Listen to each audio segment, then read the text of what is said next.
Hello my dear, आप लोग को चाइल्ड हेल्थ नर्सिंग के एक नए वीडियो के साथ वेलकम। और यह यूनिट आप लोग अगर मिस कर जाइएगा तो एक लॉन्ग क्वेश्चन तो आपको मिस कर ही जाएगा, समझ गए। 10 से लेकर 15 नंबर आप मिस कर जाइएगा अगर इस चैप्टर को आप लोग मिस कीजिएगा तो, क्योंकि इस चैप्टर में कॉन्जेनिटल डिसऑर्डर के बारे में देखना है। देख लीजिए कॉन्जेनिटल, ठीक है।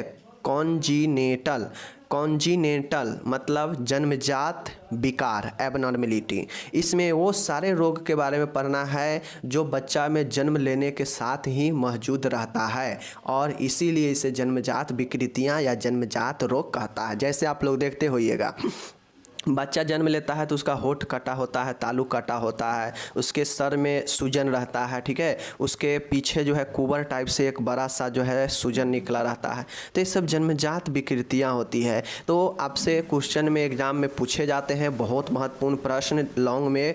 तो आपको अगर यहाँ से मिस कीजिएगा तो फिर दिक्कत हो जाएगा, समझ रहे हैं चीज़ों को। चलिए इसको हम लोग देखते हैं। जन्मजात विकृति को लिस्ट देख लेते हैं। पहला क्वेश्चन, हम वे सारे जन्मजात रोगों को देख लेंगे जो एक बालक में जन्म से ही उत्पन्न होता है, समझ गए। तो सबसे पहले क्वेश्चन इस तरीका से पूछता है कि जन्मजात विकृतियां क्या है। जन्मजात विकृतियों की सूची बनाएं और किसी एक पर चर्चा करें। तो किसी एक पर चर्चा करेगा तो इस सूची में से आपको जिस पर आप लॉन्ग याद रहेगा उस पर चर्चा कर दीजिएगा। अगर पर्सनली नाम पूछ लेगा कि फलाने पर ही बताइए तो मैं आपको पढ़ाऊँगा सभी इम्पोर्टेंट जन्मजात विकृति को अच्छे से, ठीक है।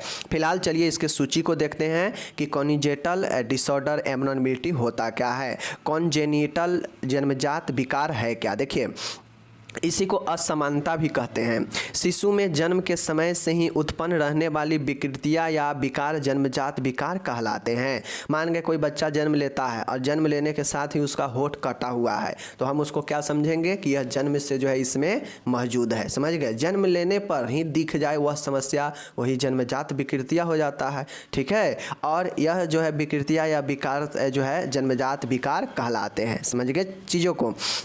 अब इसके होने के क्या कारण होते हैं, तो चूंकि बच्चा जन्म से ही ऐसा है तो उसके क्या क्या कारण हो सकते हैं होने का। तो देख लीजिए, एक तो उसका आनुवांशिक या वंशानुगत हेरिडेटरी, कोई भी रीजन में अगर बच्चे से कोई समस्या है तो उसमें आनुवांशिक और वंशानुगत यह बहुत प्रमुख होता है। उसके बाद हाइपोक्सिया, गर्भ में उसको ऑक्सीजन कम मिलना, यह भी कारण हो सकता है। रेडिएशन, अगर कोई फीमेल बहुत ज़्यादा रेडिएशन के संपर्क में आई थी प्रेगनेंसी के दौरान तो उसको ये कंडीशन पहुंच सकता है कि बच्चा उसका कोई ना कोई समस्या से ग्रसित हो जाए। इसीलिए गर्भवती महिलाओं को जो है ज़्यादातर विकिरण क्षेत्र में जाने से रोका जाता है। संक्रमण जैसे रूबेला वायरस के अटैक से भी यह प्रॉब्लम होता है। नेक्स्ट है औषधियाँ, कुछ ऐसे औषधियाँ हैं जिसके लेने से जो है प्रॉब्लम आती है, जैसे एल्कोहल लेना, निकोटीन लेना और थैलीमाइड लेना, ठीक है, थैलिडोमाइड। तो ये कुछ औषधियाँ हैं जिसको सेवन अगर कोई फीमेल करती है तो उसके बच्चे पर डायरेक्ट प्रभाव पड़ता है, समझ गए। तो इसलिए फीमेल को जो है बहुत ही ज़्यादा स्ट्रिक्ट रहना पड़ता है, बहुत सारी चीज़ों से बचना पड़ता है, क्योंकि उसका डायरेक्ट प्रभाव उसके बच्चे पर पड़ता है। और अगर बच्चे पर एक बार प्रेगनेंसी गर्भावस्था में पड़ गया प्रभाव तो उसका जो है बहुत ज़्यादा नुकसान हो सकता है, बच्चे जन्मजात रोग से ग्रसित हो सकता है। तो यह सब कारण याद रखिएगा, ठीक है, बहुत आसान है याद रखना इसके कारण, मैंने बता दिया। अब चलिए हम लोग देखेंगे कुछ ऐसे जन्मजात रोग है, जन्मजात विकार है जिसको हमको सूची पूछा गया है। तो चलिए सूची को एक बार देख लेते हैं। इस सूची में पहला नाम आता है, अब कोई भी नाम कहीं भी लिखिएगा कोई दिक्कत नहीं है। मैं यहाँ पे सीरियल दिया हूँ कि कई गो आपको मैं बताऊँगा, लेकिन आपको ये मत ध्यान में रखना है कि हाँ ये सीरियल दिया गया है तो हमको सीरियल से याद रखना है। मान गए खंड तालु 3 में दिए हैं तो आप 1 में भी लिख दीजिए, स्पाइना बाइफिरा 1 में दिया है तो 5 में याद आ रहा है तो 5 में लिख दीजिए, लेकिन लिखिए सब, ठीक है। स्पाइना बाइफिरा या स्पाइना का जो है प्रॉब्लम होता है स्पाइन का, इसीलिए स्पाइना बाइफिरा नाम दिया गया है। बहुत अच्छा प्रश्न है लॉन्ग के लिए। उसके बाद बिदर ओस्ट और खंड तालु, अब ये क्वेश्चन कैसे पूछता है, ये दोनों के परिभाषा पूछ लेगा और कहेगा कि इसके डिटेल से बताइए, ठीक है ना। तो यह भी दोनों क्वेश्चन बहुत महत्वपूर्ण है। क्लेफ्ट लिप और क्लेफ्ट पैलेट, यानी बिदर ओस्ट मतलब समझ रहे ना, जो ओठ कट जाता है, कटा हुआ रहता है, किसी का तालु कटा हुआ रहता है, तो यही चीज़ें जन्मजात भी होता है। हाइपोएस्पेडियासिस, हाइपोएस्पेडियासिस महत्वपूर्ण प्रश्न है, जिसमें जो मूत्र का जो छिद्र होता है वह नॉर्मल जगह पर ऊपर नहीं होकर शीशन के जो है ऊपर नहीं होकर नीचे या बीच में या कहीं और हो जाता है यह छिद्र, ठीक है। मुड़े हुए पैर या हाथ, क्लब फुट या हैंड इसको कहते हैं। अच्छिद्रित गुदा मतलब इम्परफोरेट एनस, मतलब इम्परफोरेट एनस का मतलब होता है कि जो मल द्वार होता है उस पर कोई छिद्र ही नहीं होता है, एकदम फ्लैट स्किन लगा होता है। हाइड्रोसेफलस यानी मस्तिष्क में जल भरा हुआ होता है, जल का सूजन होता है, ठीक है। पाइलोरिक एस्टोनोसिस होता है, ठीक है ना, पाइलोरिक एस्टोनोसिस होता है। उसके बाद देखिएगा मस्तिष्क पक्षाघात, सेरेब्रल पाल्सी, ऑक्सीजन कम होने से उसके मस्तिष्क का जो है आघात लग सकता है जन्मजात में।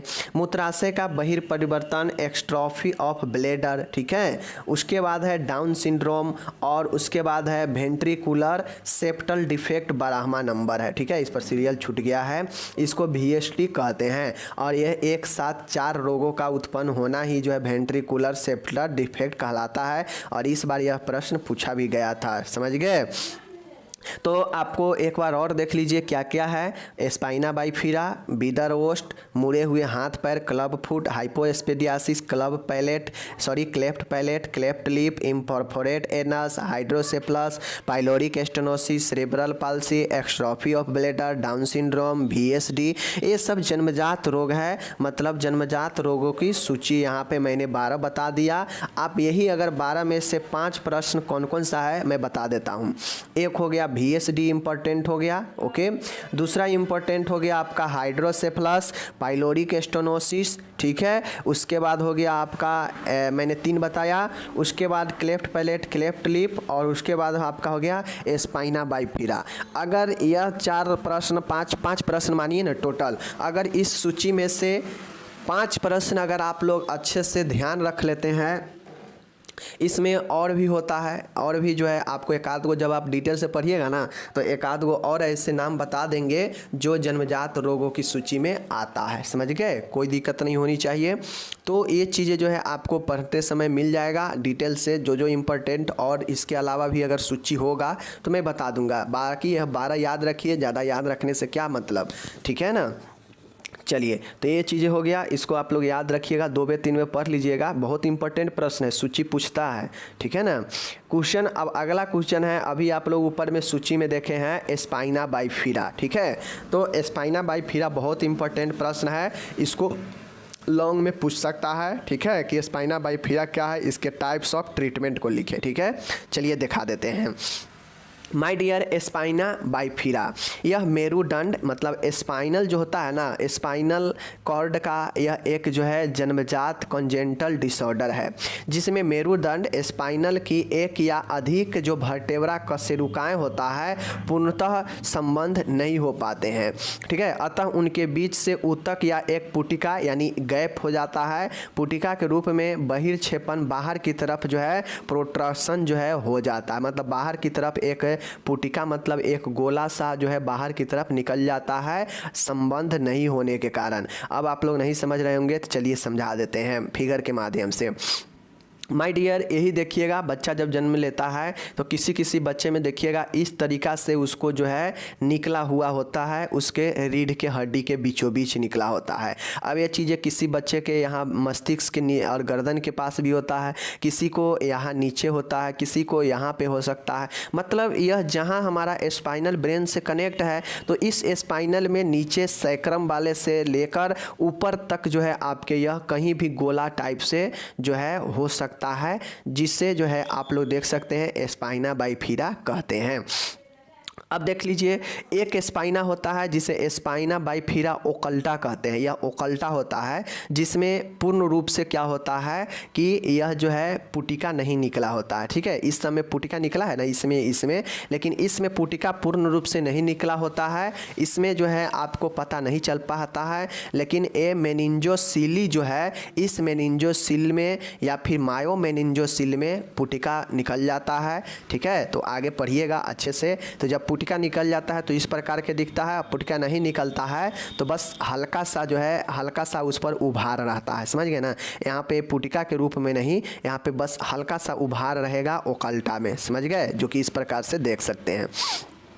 अब ये होता क्यों है, तो ये जो वर्टेब्रा आप लोग देख रहे हैं, ये वाला वर्टेब्रा जो है, इस वर्टेब्रा में गैप हो जाता है। गैप कहा जाए तो जैसे मान गए ये वर्टेब्रा है, ये वर्टेब्रा है, लेकिन ये वर्टेब्रा मान गए यहाँ तक है, ठीक है, यहाँ तक है, और ये वर्टेब्रा फिर यहाँ से शुरू है, तो इसके बीच में ये गैप हो गया। तो ये जो कशेरुकाएँ हैं, जो वर्टेब्रा होता है बैकबोन का, वह गैप होने से, अब चूंकि यह इसमें जो है हमारा क्या होता है, स्पाइनल होता है जिसमें CSF द्रव भरा होता है, तो इसमें जैसे ही गैप मिलेगा तो ये रसरी के समान जो रचना होता है स्पाइनल, ये जो है क्या होगा, चूंकि रसरी के समान है, इसमें फ्लूइड जो है CSF दौड़ते रहता है, तो ऐसे में यह जो है क्या होगा, पुटिका के रूप में गैप मिलेगा तो बाहर निकल जाएगा, ठीक है, गैप मिलेगा तो बाहर निकल जाएगा, एक पुटिका के रूप में ऊपर निकल जाएगा। इसीलिए कहा जाता है कि कशेरुकाओं में पूर्णतः संबंध नहीं होने से जो है रिक्त स्थान पाए जाते हैं, और जिसके फलस्वरूप जो है यह पुटिका के रूप में बाहर निकल जाता है, समझ गए ना। तो यही संबंध होता है, मतलब जैसे एक रेगुलर में होना चाहिए इसका शेप वर्टेब्रा का, तो रेगुलर में शेप वर्टेब्रा का नहीं हो पाता है, और नहीं हो पाने के कारण जहाँ भी गैप मिल जाता है, अगर यहाँ गैप होगा वर्टेब्रा के बीच में, दो वर्टेब्रा के बीच में, तो यहीं पे पुटिका निकल जाएगा सूजन के रूप में। यहाँ पे दिख रहा है तो यहाँ पे गैप हुआ होगा दो वर्टेब्रा के बीच में, तो यह पुटिका यहाँ पे निकल गया है, ठीक है। तो नॉर्मली इस पुटिका को, या यूँ कहा जाए तो स्पाइनल को जो है हमारा यह वर्टेब्रा क्या करता है, एक शेप प्रदान करता है, जिसके कारण यह रस्सी नुमा स्पाइनल जो है इसी अंदर जो है आराम से रहता है, और इसमें फ्लूइड जो है दौड़ते रहता है। लेकिन जैसे भी यहाँ पे गैप मिल जाता है, यह रस्सी के नुमा जो संरचना है वह पुटिका के रूप में निकल जाता है इस जगह से, समझ गए। चलिए, तो ये चीज़ें हो गया। अब मैं आपको अब दिखाता हूँ, अब आपको समझ में आ गया होगा स्पाइना बाइफिरा का।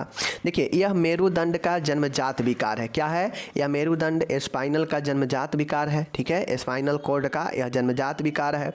स्पाइनल कॉर्ड में होता यह है कि आपके संरचना में वर्टेब्रा होते हैं, ठीक है, वर्टेब्रा होते हैं, जैसे ए हो गया, ठीक है, ए हो गया, ए हो गया, ए हो गया, इस बगल से भी है, ठीक है, वर्टेब्रा है, और इसके बीच में रस्सी नुमा जो है आपके क्या है, स्पाइनल है, इसमें फ्लूइड भरा रहता है, समझ गए चीज़ों को। और इसी के जगह मेनिंजिस भी होता है, स्पाइनल कॉर्ड के लेयर में मेनिंजिस होता है, समझ गए ना, तो ये चीज़ समझना पड़ेगा। अब मान गए कि इस बगल के वर्टेब्रा इस साइड का ठीक है, लेकिन इस साइड में ए वाला वर्टेब्रा हट गया, ए वाला साफ हो गया, तो क्या हो जाएगा, इसके और इसके बीच में गैप मिल जाएगा, तो ए वाला जो हमारा स्पाइनल है यह गैप मिलते ही बाहर ऐसे निकल जाएगा पुटिका के रूप में, जहाँ भी गैप मिल जाएगा, ठीक है। तो वही कहता है कि मेरुदंड के एक या एक से अधिक जो वर्टेब्रा कशेरुकाएँ हैं वह पूर्णतः एक दूसरे के बीच में कनेक्ट नहीं रहते हैं, जिसके कारण जो वहाँ का होता है और वो जो है वह पुटिका के रूप में बाहर निकल जाता है। तो यही बहिर्क्षेपण जो है आपके स्पाइना बाइफिरा होता है, ठीक है। यह ज़्यादातर कहाँ होता है, लंबर या लैम्बोसैक्रल क्षेत्र में अधिक पाया जाता है, ठीक है, परंतु यह कहीं भी हो सकता है। सैक्रल मतलब ये वाला भाग देख रहे हैं, नीचे सैक्रम होता है, सैक्रम लास्ट करता है बैकबोन का, ठीक है ना, तो सैक्रम यानी लैम्बोसैक्रल क्षेत्र या लंबर क्षेत्र में ज़्यादा होता है, बट यह कहीं भी ऊपर से लेके इस ब्रेन के नीचे तक कहीं भी हो सकता है ऐसे ट्यूमर, ठीक है, समझ गए। चलिए, अब यही प्रकार है, आपको 3 प्रकार इसका पढ़ना होगा। एक स्पाइना बाइफिरा ओकल्टा, ओकल्टा में जो पुटिका होता है पूर्ण रूप से बाहर की तरफ नहीं होता है, ठीक है। मेनिंजोसील होता है जिसमें सिर्फ और सिर्फ मेनिंजिस ही बाहर जो है निकला होता है पुटिका के रूप में, क्योंकि स्पाइनल कोड जो होता है, स्पाइनल कोड को सुरक्षा कौन देता है, मेनिंजिस देता है, ब्रेन को भी मेनिंजिस जो है देता है सुरक्षा। तो ब्रेन और स्पाइनल कोड को जो सुरक्षा देने वाला मेनिंजिस होता है, तो उसके अंदर ही हमारा स्पाइनल होता है, ठीक है, स्पाइनल कोड होता है जो कि रस्सी के समान होता है, और इसके जो है दोनों साइड से मेनिंजिस लेयर में सुरक्षा देते रहता है, और उसके बाद वर्टेब्रा होता है, ठीक है। तो अगर वर्टेब्रा में गैप हो गया, जैसे ए वाला, ठीक है, देख रहे हैं, अब ए वाला वर्टेब्रा दोनों एक्स के नज़दीक होना चाहिए, लेकिन इसके और इसके वर्टेब्रा के बीच में देख रहे हैं गैप मिल गया, तो गैप मिल गया तो यह बाहर निकल गया है, ठीक है। उसी प्रकार से देखिए, एक वर्टेब्रा यहाँ है, एक वर्टेब्रा यहाँ है, ठीक है, जबकि इस दोनों को एकदम सटा सटा होना चाहिए, लेकिन इसके और इसके बीच में देख लीजिए गैप मिल गया, जिसके कारण यह जो है पुटिका बाहर निकल गया, यानी रिक्त स्थान मिल गया, दोनों में संबंध जो है नहीं था, पूर्ण संबंध नहीं हो पाया, जिसके कारण बाहर पुटिका के रूप में निकल गया।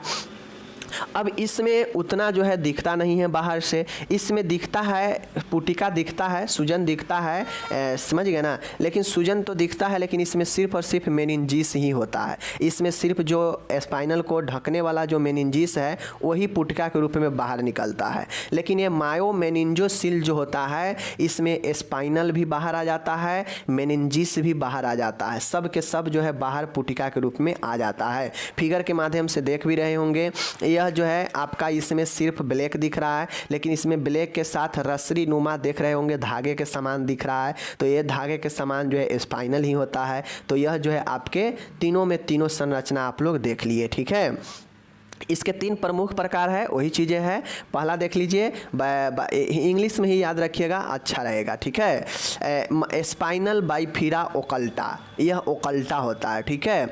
दूसरा है मेनिंजोसिल, यह जो होता है मस्तिष्क के आसपास होता है, मतलब गर्दन के आसपास मस्तिष्क के नीचे जो है होता है, ठीक है। यह हर्निया टाइप का, हर्निया में सूजन ही होता है, यह भी हर्निया ही टाइप का होता है। और यह होता है मेनिंजोमायोसिलो। अब यह जो मेनिंजोमायोसिलो होता है, मैंने वही बताया कि यह पूर्ण रूप से बाहर निकल जाता है, जिसमें सभी चीज़ें रहता है।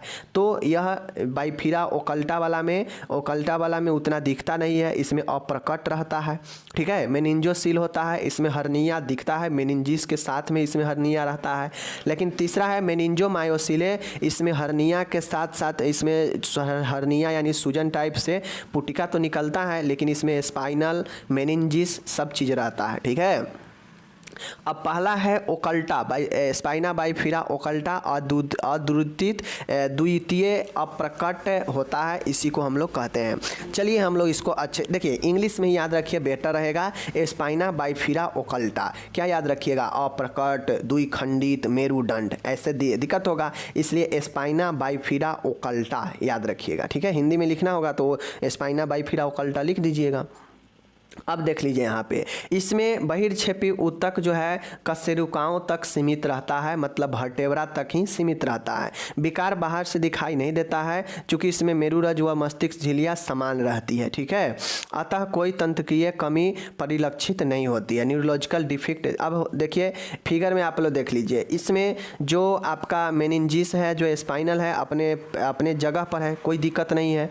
इसमें होता यह है कि पूर्ण रूप से जो है बाहर की तरफ आपको दिखेगा नहीं कि हाँ यहाँ पे पुटिका या सूजन वगैरह या हर्निया के टाइप में निकला हुआ है, इसमें निकला हुआ नहीं रहता है, ठीक है। यह जो होता है यह वर्टेब्रा तक ही सीमित रहता है, मतलब इसमें हल्का फल्का वर्टेब्रा में गैप होता है, इतना गैप नहीं होता है कि यह बाहर निकल जाए, ठीक है। तो यही जो है हमारा ओकल्टा होता है, यह अप्रकट होता है, इसमें दिखता नहीं है, ठीक है। और इसमें उतना ज़्यादा दिक्कत भी, न्यूरोलॉजिकल क्षति भी नहीं पहुँचता है, ठीक है। चूँकि हम लोग जानते हैं कि स्पाइनल हमारा न्यूरो सिस्टम का एक महत्वपूर्ण अंग है, ठीक है। तो ये बात समझिए, इसमें कोई न्यूरोलॉजिकल कमी दिखाई नहीं पड़ती है, क्योंकि इसमें कोई मेरुरज में या झिल्लिया में कोई जो है क्षति नहीं पहुंचता है, बाहर नहीं निकल पाता है। क्यों? क्योंकि इसमें वर्टेब्रा उतना ज़्यादा गैप में नहीं हो पाता है कि पुटिका बाहर निकल जाए, हल्का फल्का गैप होता है, जो गैप होने से वह वर्टेब्रा तक ही वह सीमित रह जाता है, बाहर नहीं निकलता है, ठीक है। तो ओकल्टा ही होता है। अब दूसरा है मेनिंजोसिल, देख लीजिए स्पेलिंग देख लीजिए, मेनिंजोसिल, ठीक है, याद रखिएगा। इसमें कशेरुकाओं मतलब वर्टेब्रा के मध्य से मेनिंजिस, मस्तिष्क का आवरण जो है, मस्तिष्क का आवरण या स्पाइनल कोड का भी आवरण मेनिंजिस ही होता है, यह झिल्लियाँ पुटिका के रूप में बाहर निकल जाती है। अब दूसरा कंडीशन में होता यह है कि चूँकि स्पाइनल को हमारा स्पाइनल कोड को सुरक्षा मेनिंजिस देता है, ब्रेन को भी सुरक्षा मेनिंजिस देता है, लेयर होता है।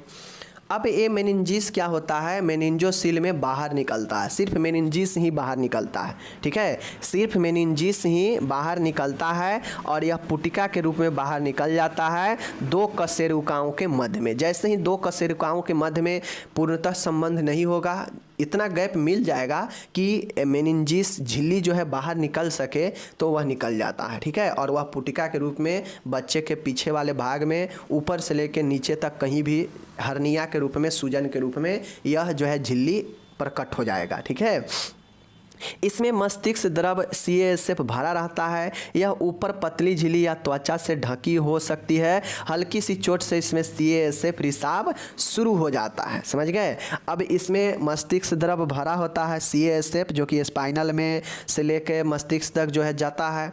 अब यह ऊपर से एक झिल्ली या एक त्वचा से ढकी होती है और हल्की सी चोट लगने पर इसमें से CASF का रिसाव शुरू हो सकता है। अगर बच्चे के पीठ वाले भाग में ऊपर से लेकर नीचे कहीं भी अगर बीचों बीच अगर सूजन दिखे तो उस सूजन को छेड़छाड़ नहीं करिए, वह लक्षण है स्पाइना बाइफिरा का, ठीक है। चलिए, तो इसमें देख लीजिए ये हो जाता है। अब दूसरा है मेनिंजोमायोसिल, ठीक है, याद रखिएगा मेनिंजोमायोसिल, अगर नहीं याद होगा एग्जाम में पूछ देगा, गड़बड़ा जाइएगा, याद रखिएगा। इसमें कशेरुकाओं यानी वर्टेब्रा, ठीक है, बीदर यानी लेफ्ट से बीदर से थैलीनुमा संरचना बाहर निकलती है, जिसमें मेनिंजिस, मेरुरज्जु तथा मस्तिष्क द्रव भरा होता है। यह अधिकतर लंबर या लंबोसैक्रल क्षेत्र में पाई जाती है।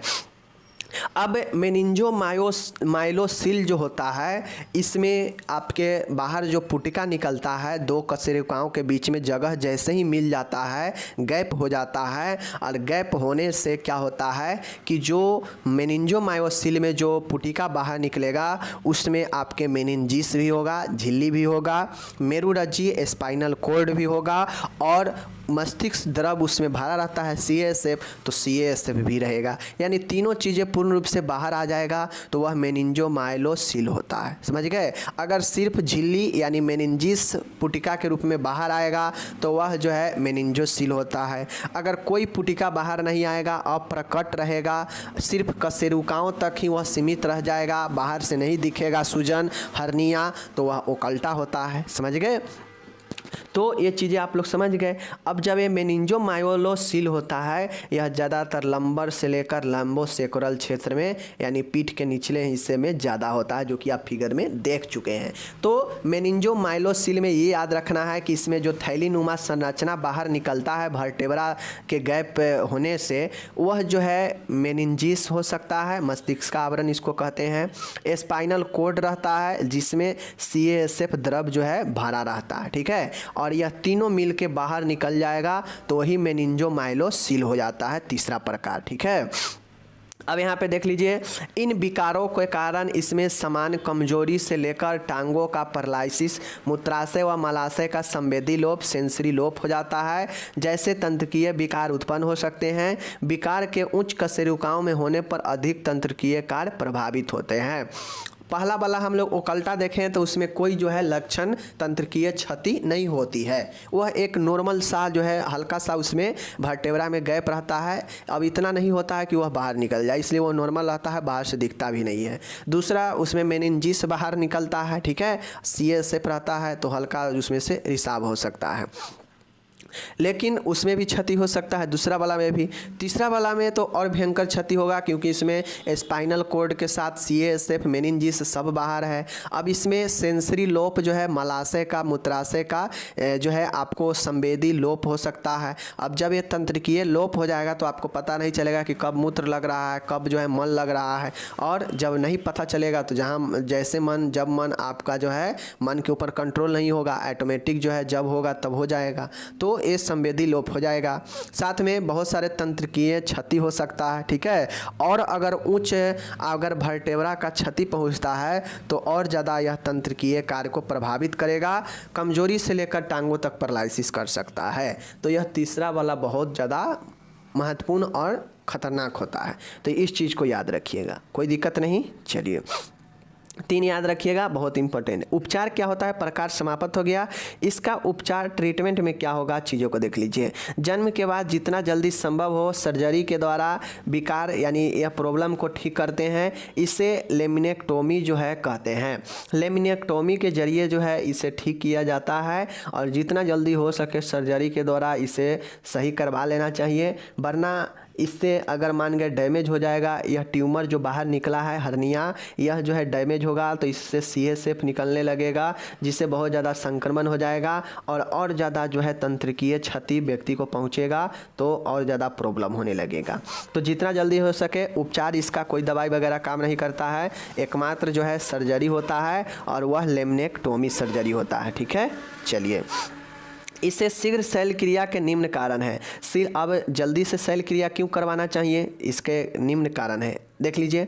पुटिका मतलब जो ट्यूमर है उसके फटने से वहाँ से CSF रिसाव होगा और फिर अंदर संक्रमण का खतरा हो जाएगा। ठीक है, तो चूँकि उस पुटिका में हम लोग जानते हैं मेनिंजिस भी है, स्पाइनल भी है, CSF भी है। ठीक है, उसके बाद है नर्व के क्षमताओं में अधिक विकार रोकने हेतु, और ज़्यादा जो है नर्व जो है प्रॉब्लम ना हो, तंत्रिकीय क्षमता में गड़बड़ी नहीं आए नर्व के, तो इसके जल्दी से जल्दी रोकने के लिए जो है, अगर मान गए नर्व में प्रॉब्लम होने लगेगा धीरे धीरे, मान गए अभी पैर में ही प्रॉब्लम है तो आगे चल के हाथ में भी प्रॉब्लम सुनपन होगा, अभी ब्लेडर में प्रॉब्लम है, मलाशय में प्रॉब्लम है, तो ये सब को तंत्रिकीय क्षमताओं को अधिक विकार को रोकने के लिए। ठीक है, तीसरा है सौंदर्य व संरचना युक्त सुधार हेतु। अब तीसरा जो है वह ये भी कारण होगा कि ट्यूमर निकलने पर सही दिखता नहीं है, बहुत भद्दा दिखता है, बहुत गड़बड़ हो जाता है, तो उसके कॉस्मेटिक पर्पज से मतलब सौंदर्य के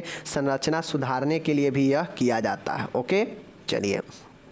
अब देखिए यहाँ पे यह जो सर्जरी है न्यूरो सर्जन के द्वारा किया जाता है, जिसको न्यूरोलॉजिस्ट बोलते हैं। उसी में एक न्यूरो सर्जन भी होता है जो न्यूरो से संबंधित चीज़ों को अच्छे से कर पाते हैं। कुछ शल्य चिकित्सक पर्याप्त त्वचा के विकास हेतु कुछ समय पश्चात सर्जरी करना पसंद करते हैं, जिससे इसे बंद करने हेतु पर्याप्त त्वचा उपलब्ध हो। अगर बच्चा जन्मजात दिखा और जन्म होते ही बच्चा को यह जो है ट्यूमर दिखा, तो जैसे ही यह ट्यूमर दिखा तो कुछ डॉक्टर न्यूरो सर्जन ऐसे होते हैं जो कुछ समय का इंतज़ार करते हैं। क्यों? क्योंकि बच्चा जन्म लिया और अगर उस समय अगर आप सर्जरी करवाइएगा तो उस समय उसका स्किन काफ़ी ज़्यादा सॉफ्ट होता है और पर्याप्त जो है उसके स्टिचिंग के लिए जो है पर्याप्त नहीं होगा, तो इसलिए कुछ समय का इंतज़ार करते हैं ताकि इसका जो स्किन है थोड़ा सा और ज़्यादा जो है इसमें परिपक्वता आ जाए, जिससे सर्जरी के बाद इसे जो है बंद करने में आसानी हो। ठीक है, तो यह न्यूरो सर्जन के द्वारा किया जाता है। चूँकि ये स्पाइनल हमारा ब्रेन ए न्यूरो से ही रिलेटेड है। रोकथाम प्रिवेंशन, अब इसका प्रिवेंशन कैसे कर सकते हैं, तो प्रसव निदान तकनीक जैसे एमनियोटेसिस मतलब एमनियोटिक द्रव का परीक्षण करें तथा अल्फा फोटो प्रोटीन की बढ़ी हुई मात्रा के परीक्षण द्वारा 14 से 16 सप्ताह के गर्भकाल में इसका पता किया जा सकता है, ताकि गर्भपात का निर्णय किया जा सके। अगर मान के गर्भ में आपको इस चीज़ का पता चल जाता है कि बच्चा में पीछे की तरफ से एक ट्यूमर निकल रहा है जो असमान है, ठीक है, तो उसको आप क्या करेंगे कि गर्भपात करा के उसे जो है समाप्त कर देंगे। ठीक है ना, अगर 14 से 16 सप्ताह में पता चल जाएगा तो इसीलिए अल्फा फोटो प्रोटीन की बढ़ी हुई मात्रा का परीक्षण द्वारा हम गर्भकाल में यह पता किया जा सकता है ताकि गर्भपात का निर्णय लिया जा सके। दूसरी चीज़ें है एमनियोटिक फ्लूइड होता है जो कि यूट्रस के अंदर बच्चे के चारों साइड से होता है, तो इस एमनियोटेसिस भी किया जाता है, इस एमनियोटिक फ्लूइड का परीक्षण, तो ये सब करके पता किया जाता है, जिससे रोकथाम आप पहले कर सकते हैं।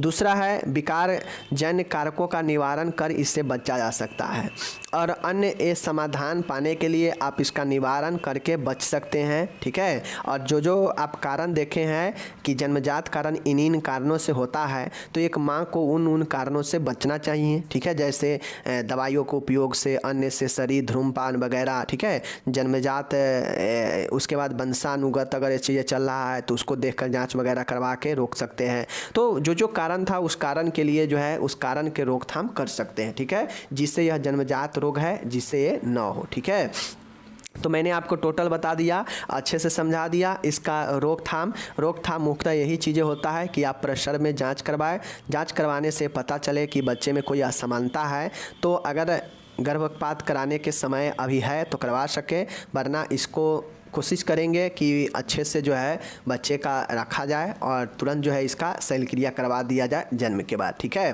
तो ये चीज़ें होता है। अगर मान गए एमनियोटिक फ्लूइड से कोई प्रॉब्लम, संक्रमण वगैरह फैल सकता है, एमनियोटिक फ्लूइड सही नहीं है तो इसका परीक्षण किया जाता है। तो ये सब जो है आपके रोकथाम करने का तरीका है। बाकी जो है शल्य क्रिया तुरंत क्यों करवाना चाहिए, इन सभी कारणों के लिए। 3 कारण कौन सा है, स्पाइना बाइफिरा ओकल्टा, मेनिंजोसिल और मेनिंजोमाइलोसिल। तीनों प्रकार याद रखिएगा। होता क्या है याद रखिएगा, 10 नंबर में पूछेगा सूची के साथ में, तो बता दीजिएगा, ठीक है। चलिए हम मिलेंगे अगले वीडियो में। आप अपना ख्याल रखिए, धन्यवाद।